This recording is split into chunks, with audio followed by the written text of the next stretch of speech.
My fiancé texted, "I met with a lawyer to see how your inheritance works after we're married." I replied, "Smart." Then I called my dad, explained the situation, and had myself temporarily written out of the will. When her lawyer gave her the bad news, she frantically tried to backpedal. Original post. I, 29 male, got engaged to Jessica, 27, 8 months ago. We'd been dating for 3 years, living together for the last year and a half. Everything seemed pretty solid. We split bills, had similar life goals, the whole package. My family liked her, her family liked me. Wedding was set for next spring. Here's what you need to know. My dad owns a successful plumbing business. Nothing crazy like tech money, but he's done well. Built it from nothing over 35 years. My grandfather also left some properties when he passed 5 years ago. Combined with my parents' savings and investments, there's probably about $2.8 million in assets. I have one younger sister, so eventually that gets split. Jessica knew about the business and that my family was comfortable. I never hid it, but I also never flaunted it. I work as a project manager at a construction firm, decent salary, nothing spectacular. We lived within our means. Last Tuesday, I was at work when I got this text from Jessica. "Hey babe, had a really productive lunch meeting with a lawyer today. Wanted to understand how inheritance laws work in our state after marriage. Super interesting stuff. We should probably discuss estate planning soon." I stared at that text for a good minute. She went to see a lawyer about my family's money. Without mentioning it to me first, I texted back, "Smart." Then I called my dad. "Hey dad, need to talk to you about something. Jessica just texted that she met with a lawyer about how inheritance works after marriage." Long pause. "I see," he said. "What do you want to do? Can you write me out temporarily? Just until I figure this out? Come by the office after work." That evening, Dad had already called his lawyer. Within 48 hours, I was completely removed from the will. Everything would go to my sister Megan if something happened to my parents. The lawyer made it airtight but reversible. Meanwhile, Jessica came home that Tuesday night, all chatty about wedding centerpieces. Didn't mention the lawyer meeting at all. I didn't bring it up either. Just smiled, nodded, acted normal. Thursday, she was on her laptop in the living room when her phone rang. She looked at the number, then went to the bedroom to take it. I could hear her through the door. "What do you mean there's nothing? That can't be right, but his father owns..." "Check again." "What about grandfathers? Nothing?" She came out looking pale, sat down next to me. "Everything okay?" I asked. "Yeah, just work stuff." Friday morning, the mask started slipping. "Hey, we should really talk about getting a prenup," she said over breakfast. "Sure. What brought this on?" "Just thinking about our future, making sure we're both protected." "Protected from what?" She fumbled with her coffee mug. Just general protection." "Okay, let's both get lawyers and draft something fair." Her face fell. "Both? I mean, we could use the same one. Save money." "Nah, that's not how prenups work. Each person needs independent representation."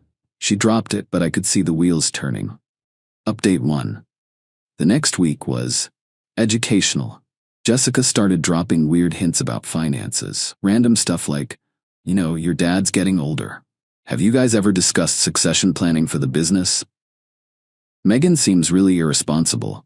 Hope your parents have safeguards in place. It's weird that your dad never officially brought you into the business, right?" Each time, I'd give vague non-answers. Dad's got it handled. Megan's doing fine. I like my job. Then came Saturday.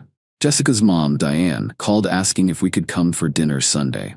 Sure, why not? We get there, and it's not just dinner. It's Jessica, her parents, and her brother Kyle, the entrepreneur. He started 5 businesses, all failed. Diane starts, "So we wanted to discuss the wedding budget." "We're keeping it modest," I said. "The venue's already booked." Jessica and I agreed on $15K total. "Well, that was before we knew about your family's situation," Diane said. "What situation?" Jessica jumped in. "Mom, stop." "What?" "It's reasonable to expect his family to contribute more." "The groom's family traditionally..." "We're not traditional," I interrupted. "Jessica and I are paying for our own wedding." Kyle snorted. "Must be nice, keeping all that family money while your future wife struggles." "Struggles? Jessica makes $65K a year, we're doing fine." "But with what you'll inherit," Diane started. "I'm not inheriting anything." Dead silence. Jessica's voice was sharp. "What? I was removed from my parents' will earlier this week. Seemed like the responsible thing to do before marriage. The explosion was immediate. Jessica, what? When were you going to tell me? Why would I? It's my parents' money, not mine. Doesn't affect us. This is ridiculous. You can't just disinherit yourself. Actually, I can. Did. Done. Kyle, this is obviously temporary. You're just trying to protect assets. Protect them from what? I asked innocently. Jessica stood up. We need to leave. Now. The car ride home was silent until we got to our apartment. Then she unloaded. How could you do this without discussing it with me? Like how you met with a lawyer without discussing it with me. She went white. That's different. I was just getting information. Information about money that isn't yours and might never be mine. Why would you need that information, Jess? For planning. Our future. Our future based on my parents dying? That's not. I didn't. You literally went to a lawyer to find out how much of my family's money you'd be entitled to. That's morbid as hell. She started crying. I just wanted to make sure we were secure. We are secure. We both have jobs. We have savings. What we apparently don't have is trust. She went to stay with her friend Amy that night. Update 2. Jessica came back Sunday afternoon with what I call the full court press. First, tears and apologies. I'm so sorry. I see how it looked bad. I just got scared about our future. Amy's husband left her with nothing in the divorce and I panicked. Amy's husband was a gambling addict who emptied their accounts. I don't gamble. I know, I'm being silly. Then, love bombing. Cooked my favorite meals all week. Kept telling me how much she loved me. Lots of physical affection. Kept mentioning how good we were together, how this was just a bump in the road. Wednesday, she hit me with, I've been thinking. You're right, the prenup is smart. Let's both get lawyers and do this properly. But you should get back in your parents' will. It's not fair to Megan to handle everything alone someday. Dad's decision, not mine anymore. But you could talk to him. Why would I? Thursday, her mom started texting me. Long guilt trips about how Jessica was devastated. How could I not trust my future wife? How marriage meant sharing everything. I didn't respond. Friday was when it got interesting. Jessica's laptop was open on the couch when she went to shower. A Facebook message popped up from Kyle. Did you try the emotional angle? Dad says if that doesn't work, maybe postpone the wedding until you can figure out the inheritance situation. I snapped a quick photo with my phone. When Jessica came out, I was packing a bag. Where are you going? My parents' house for the weekend. Need some space to think. Think about what? Whether I want to marry someone who's treating me like a lottery ticket she's trying to cash in. She panicked. That's not what this is. Then what is it? Security is important to me. No, Jess, my family's money is important to you. There's a difference. I left. She called 23 times that weekend. Her mom called 8 times. Kyle texted once, you're making a huge mistake, bro. No, Kyle, I'm avoiding one. Update 3. Stayed at my parents' house through Monday. Dad and I had some good talks. Mom made her famous lasagna. Megan found the whole situation hilarious. So she basically pre-divorced you for money you don't even have? That's next level. Tuesday morning, I went back to the apartment while Jessica was at work. Started dividing things up. Not packing yet, just mentally cataloging what was mine, hers, ours. Found something interesting in her desk while looking for the lease agreement. A printed email exchange with the lawyer she'd met with. 3 emails. First one, 3 weeks before she met with him. I need to understand inheritance laws and marital property rights. My fiancé's family has substantial assets. His reply, happy to help. Our consultation can cover spousal rights to inherited assets, commingling concerns, and strategic planning. Her response, perfect. Also interested in what happens if there's no prenup versus a standard prenup. 3 weeks. She'd been planning this for 3 weeks before meeting him. I grabbed my phone and documented everything with photos. Jessica came home around 6, saw me in the living room with the lease agreement out. What's that for? Figuring out the penalty for breaking it. She sat down slowly. Don't do this, please. Jess, you consulted a lawyer about my inheritance 3 weeks before you actually met with him. This wasn't a spontaneous worry. This was planned. How did you? Doesn't matter. What matters is you've been strategizing about my family's money like it's already yours. It would be ours when we're married. No, inheritance is separate property unless commingled. Your lawyer should have told you that. She was quiet. Then he said there were ways around that. Ways around it? Wow. That's not what I meant. What did you mean? She started crying again, but this time felt different. Desperate. I grew up watching my mom struggle. Dad's business never took off. We never had stability. When I met you, you were just this nice guy with a good job. Then I found out about your family and I thought finally, I wouldn't have to worry anymore. So you fell in love with my family's bank account? No, I fell in love with you. The money it made me feel safe. Safe enough to plan how to get access to it. I'm not a gold digger. No, you're worse. A gold digger is honest about the transaction. You convinced me you loved me for me. She grabbed my hands. I do love you. You love the idea of me, the me that comes with a trust fund that doesn't exist anymore. You could get it back. Your dad would put you back in the will if you asked. And there it was. The real Jessica. Get out. What? Pack a bag, go to your parents' or Amy's. I'll give you a week to find a place. This is my apartment too. Your name's not on the lease. You're a month-to-month tenant at best. Want to fight about it? We can do this legally. She stared at me. You've changed. You've become cold. Mean. No, I've become aware. Pack. Now. She threw things into a suitcase while sob-screaming about how I was throwing away our future, our love, our life together. As she headed for the door, she turned. You'll regret this. When you're 40 and alone, you'll realize you threw away someone who actually loved you over your paranoid trust issues. I'd rather be alone than be someone's retirement plan. She slammed the door. Update 4. The entitlement escalation was swift and spectacular. Wednesday, day after she left, got a call from our wedding venue. Jessica had called trying to cancel and get the deposit back. In her name only. The venue called me because I was the one who'd paid. Keep the date for now, I told them. I'll let you know by Friday. Why keep it? Because I'd lose the deposit anyway. Might as well think about it. Thursday, Jessica's dad, Robert, showed up at my work. We need to talk, man to man. About what? About you destroying my daughter over some misunderstanding. Misunderstanding? She consulted a lawyer about inheritance before we even set a wedding date. She's a planner. She likes to know things. You've traumatized her over doing research. Research, right? He leaned in. You need to fix this. Get back in your family's will, marry my daughter, and stop this nonsense. Or what? Or everyone will know what kind of man you really are. Someone who abandons his fiancée over nothing.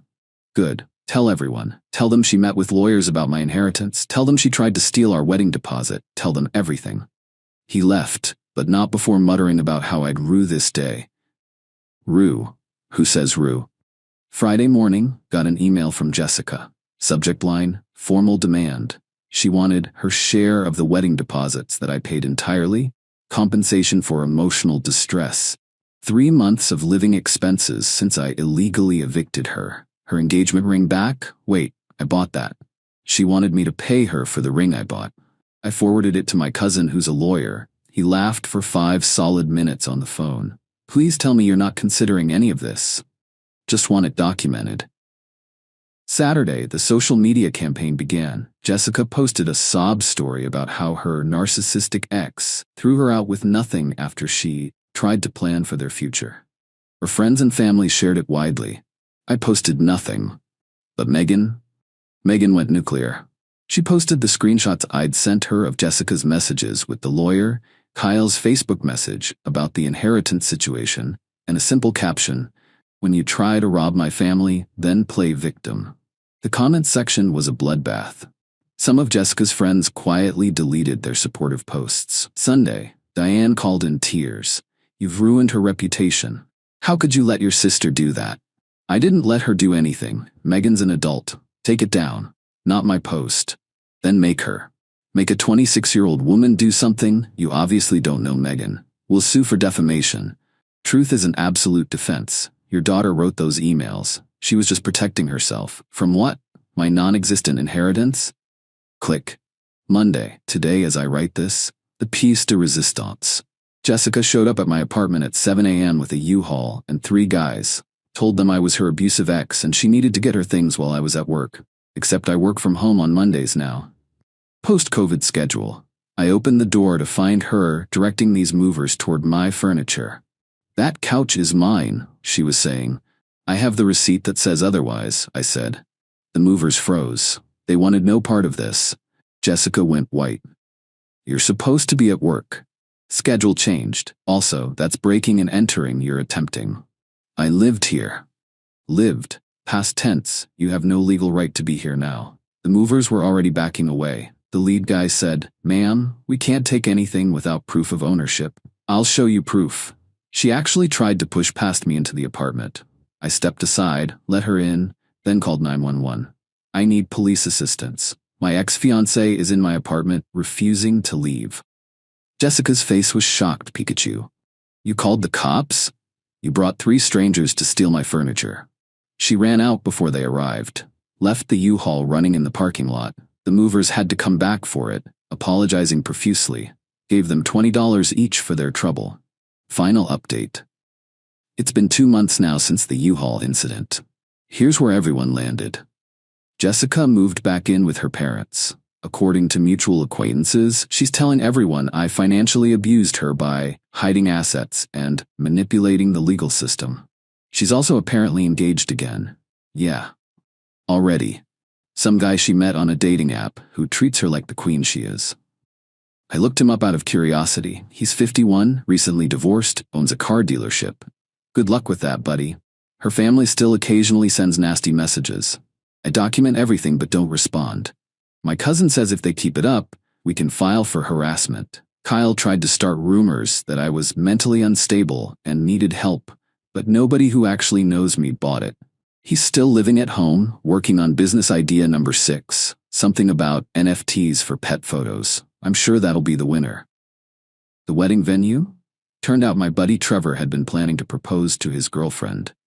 Sold in the reservation at a discount. Went to their wedding last month. It was beautiful. Jessica wasn't invited but somehow found out and posted about how I was rubbing her face in it. I wasn't. I was just eating chicken marsala and doing the electric slide. My dad did eventually put me back in the will, but with some new provisions. Any inheritance gets placed in a trust that can't be accessed by a spouse for 5 years after marriage. Smart man. Me? I'm doing all right. Therapy helped process the betrayal. Started dating someone new last month, a pediatric nurse named Grace, who actually insisted on splitting our first date bill because it's 2024, not 1950. Refreshing change. The ring? Sold it. Used the money for a killer home theater setup. Every time I watch a movie on my 75-inch OLED, I think about how Jessica's greed bought me this beautiful TV. It's petty, but it makes me smile. Looking back, the red flags were there. The way she'd make jokes about being a kept woman once we were married. How she suddenly became interested in my dad's business after we got engaged. The way she'd point out expensive things and say, "When we're rich someday." I thought she meant when we built something together. She meant when my parents died. The entitlement was always there, just hidden under a mask of love and affection. The moment she thought she had me locked down with an engagement, the mask started slipping. Thank God she got impatient and showed her hand before the wedding. To anyone reading this, if your partner starts meeting with lawyers about money that isn't even yours yet, run. If their family treats your family's hard-earned success like a lottery ticket, they're entitled to cash. Run. If they love your potential inheritance more than you, definitely run. Trust your gut. When someone shows you who they really are, believe them the first time. And Dad? He still jokes about it. Best $2.8 million I never had to spend on your divorce. Thanks, Dad. You're not wrong.